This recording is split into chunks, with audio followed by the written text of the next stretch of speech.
sinagoga, depois de ser cheio do Espírito Santo, de passar 40 dias no deserto, e ele pega e fala: o Espírito de Yahvé é sobre mim, ele me enviou para curar os enfermos, dar vista aos cegos, ressuscitar os mortos, curar os quebrantados de espírito e anunciar o ano aceitável. As pessoas pegaram ele e quiseram precipitá-lo por um despenhadeiro. Ele passa no meio das pessoas e começa o seu ministério. Jesus estava no princípio com o Pai, todas as coisas foram feitas por meio dele. Nós temos hoje ele como nosso Senhor, como nosso Salvador, como aquele que vai nos levar diante do Pai. E quando nós falhamos, pecamos, ele é o nosso advogado. Não tem acusação contra os filhos de Deus, porque nós somos falhos, pequenos, limitados, mas ele deu seu sangue carmesim na cruz do Calvário para que nós tivéssemos acesso ao trono da graça. Você está aqui nesta manhã porque você foi chamado, você foi escolhido.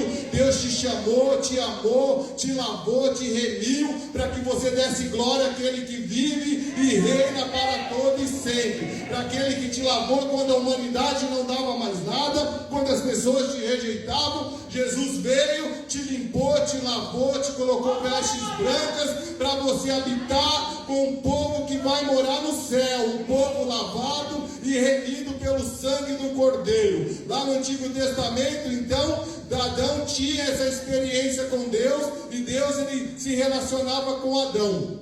Quando nós vamos para o livro de Isaías, Jesus ele se manifesta mais uma vez. Quando Isaías ele entra no Santo dos Santos, ele vê lá um querubim com 6 asas, e 2 asas cobriam o seu rosto, com 2 cobriam os seus pés, e com 2 eles voavam e falavam: Santo, Santo, Santo é o Senhor dos exércitos.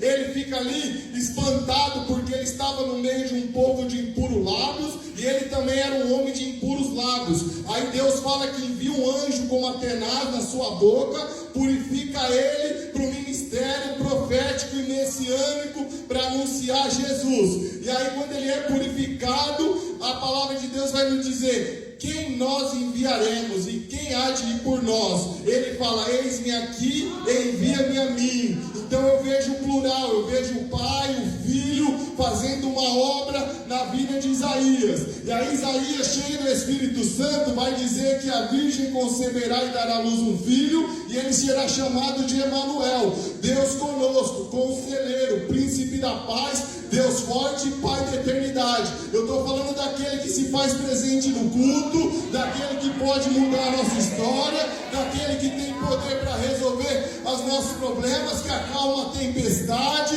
que a tempestade, quando Jesus fala, vamos atravessar para o outro lado da margem, a palavra já foi proferida, vai ter que chegar do outro lado da margem. Pode vir o vento, pode vir a tempestade, mas eu estarei com vocês. Acalmar a tempestade, porque eu acalmo a tempestade, eu acalmo o vento, mas nós temos que passar, porque o poder de Deus se aperfeiçoa na nossa fraqueza. Quando nós estamos fortes, nós achamos que podemos resolver, mas quando nós dizemos: sou fraco, sou necessitado, mas o Senhor cuida de mim, o Senhor me orienta, o Senhor me restaura, me fortalece. E aqui ele está dizendo: não se turbe o vosso coração, credes em Deus, crede também em mim. Aí Jesus está dizendo que eu sou Deus. Quando nós olhamos para o Evangelho de João, Jesus ele se apresenta como o pão vivo que desceu do céu. Quando ele fala que ele é o pão vivo que desceu do céu, o povo de Israel tinha comido maná lá no deserto. Deus mandava pão para o povo comer diariamente. Ele fala: eu sou o pão vivo que desceu do céu. Aí as pessoas vão e querem comer de novo deste pão que ele multiplicou no capítulo 6 ali, quando ele faz uma multiplicação dos pães e dos peixes. Aí Jesus vai entender que aquelas pessoas estavam ali de novo por causa do pão terreno, mas ele quer dizer que o pão que ele está dando é a palavra de Deus, que vai vai te orientar, que vai dizer para você: se esforça, tem bom ânimo, eu sou contigo, eu te ajudo, eu te fortaleço, eu não te deixo só, eu vou te orientar, eu vou te capacitar, eu estou contigo. Medita na minha palavra, busca andar na minha presença, porque você vai ser bem-aventurado, vai ser próspero, e eu vou estar com você em todos os dias da sua vida. Eu não vou deixar vocês órfãos. Jesus estava falando aqui com os seus discípulos, e os seus discípulos perguntando, falou: mostra-nos o caminho. Jesus vai dizer: eu sou o caminho, eu sou a verdade, eu sou a vida. Há dois caminhos pelo qual o homem anda. João Batista falou que nós andávamos por veredas tortuosas, cada um seguia seus próprios caminhos. Aí Jesus está dizendo: eu sou o caminho, anda no meu caminho e ser perfeito, me ame, me busque, me adore, porque eu vou fazer a obra na vida de vocês, eu vou cumprir o meu projeto na vida de cada um. Quando nós olhamos a palavra caminho no Antigo Testamento, a primeira vez que ela vai aparecer em Gênesis, quando Agar é expulsa da casa de Sara, Deus tinha lançado uma promessa para o filho de Agar, Ismael. A Ismael, pequeno, começa a Agar pirraçar Sara, porque ela tinha filho. Agar tem filho com Abraão, que é esposo de Sara. A promessa era para Abraão e Sara, que Deus faria dele uma nação, e da descendência de Abraão viria o Salvador, viria o Messias. Então Abraão tinha que esperar, mas a promessa de Deus, ela não é do jeito que nós pensamos, porque quando Deus faz a promessa, dura cerca de 25 anos até a promessa se cumprir. E aí Abraão, pelo passar do tempo, Sara fala: se deita com Agar, que ela vai ter um filho, ela vai ser meu filho, o filho dela vai ser meu, e aí nós vamos ter um filho da promessa. Mas Deus falou que seria deles. Então, quando eles dão aquela mulher para se deitar, ela se deita, e aí ela tem um filho, ela começa a pirraçar Sara, mas Deus falou que Ismael seria flecheiro, seria guerreiro. E aí ela manda ele para o deserto, eles vão, e Agar vai dizer que ela deixa o menino lá debaixo de uma árvore, porque não tinha pão, não tinha água. Aí o anjo aparece no meio do caminho e diz: tem água ali, ó, come pão e volta para a casa da sua senhora. Então, quando o anjo do Senhor foi lá, porque Deus tinha uma promessa na vida daquele menino, e Deus não é homem para que minta, nem filho do homem para que se arrependa, e operando Deus, quem vai impedir? E nós estamos aqui hoje por causa da sua misericórdia. Quando Deus fala com Josué, ele vai falar assim: anda no meu caminho e ser perfeito, guarda os meus mandamentos. Assim como eu fui com Moisés, eu serei com você.